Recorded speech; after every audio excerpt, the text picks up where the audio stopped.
Umaga pala, ang dami na agad bumibili ng pulburon. Meron nga rin pala nag-sponsor ngayon kaya mamimigay ako sa mga bata. 30 pesos nga pala yung binayaran nila. Kaya shoutout nga pala kay Ma'am Ann Vicino at kay Ma'am Jeneline Digula. Dahil nga pala sa kanila, meron ako ibibigay sa mga bata. Habang nag-ayos nga pala ako dito, meron dumating. Nabili na naman siya ng pulburon. At dahil dalawa nga pala yung binili niya, gagawin ko na lang itong buy one take one. Palagi nga pala siya nabili sa amin kaya suki na siya ng pulburon. Kaya guys, siya nga pala ang buhay na mano ng pamigay natin. Para alam nga rin pala ng mga bata, lumabas na ako. Para kapag may nakita akong bata, pipilitin kong bigyan. Pero guys, paglabas ko nga pala, nakapila na agad sila. Kapag kasi nilabas ko itong lalagyanan ng pulburon, alam na nila na mamimigay ako. Pati nga si Mama Dugs tsaka si Kuya Dugs kumuha na rin. Sinasabi rin nila na pasarap daw na pasarap ang pulburon namin. Kaya kapag may pagkakataon na libre to, hindi nila matanggihan. Araw-araw nga rin pala to na sold out.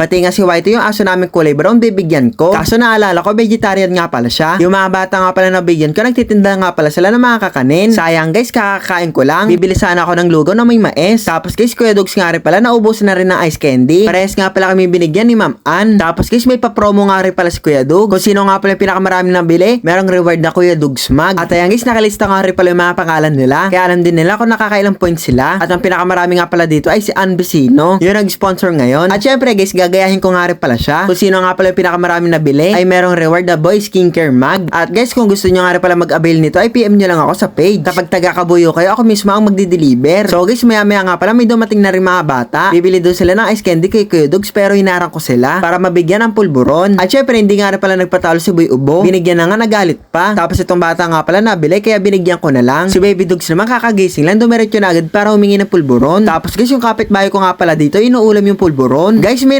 nakapag-try na ba ng ganito? Parang ang sarap kasi ng kain niya eh. At syempre guys, tulad namin, may pinagkakabisihan nga rin pala si Boy Ubo. Meron na kasi siyang business na isdaan. Nakaka-proud lang kasi araw-araw may nabili sa kanya. Kahit nga pala mas bata siya sa akin, bilib ako sa kanya kasi madiskarte na siya. Sakto nga rin pala may pumunta mga bata dito para bumili ng pulburon. Kaya ang swerte nila kasi nakalibre sila. Mga suki na nga rin pala namin to kasi lagi sila nabili sa amin. Thank you, Man.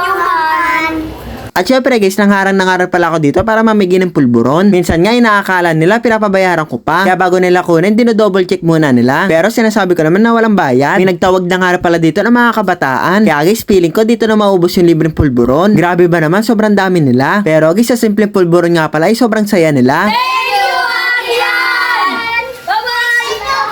So guys, sold out na nga pala yung pulburon. 28 pieces na nga pala yung pinamigay ko, naubos agad. Thank you po Ma'am Ann, tsaka kay Ate Jenaline. Pati nga rin yung malalambot na ice candy ni Kuya Dugs, binibili na rin. May mga pumupuntang bata nga pala dito, kaso hindi na sila nakaabot ng libreng pulburon. Kaya para hindi masayang yung punta nila, bumibili na lang sila ng gulaman sa amin. Kala ko guys, aalis na nga pala sila pero bumalik. Nalaman kasi nila na nagtitinda kami ng Frosty. Kaya bumili sila ng worth 20 pesos na Frosty. Dahil apat nga pala sila, tigit-tigisa sila dito. Kaya maraming salamat sa kanila dahil naubos yung mga paninda namin. At dahil wala na nga pala kaming paninda, nagre-restock na dito si Mama. At as usual, punong-puno nga pala yung gulaman namin. Dahil naubos yung pulburon namin, nagagawa ulit si Mama. Para bukas meron na ulit kaming paninda. So yun lang, thank you for watching. Bye-bye!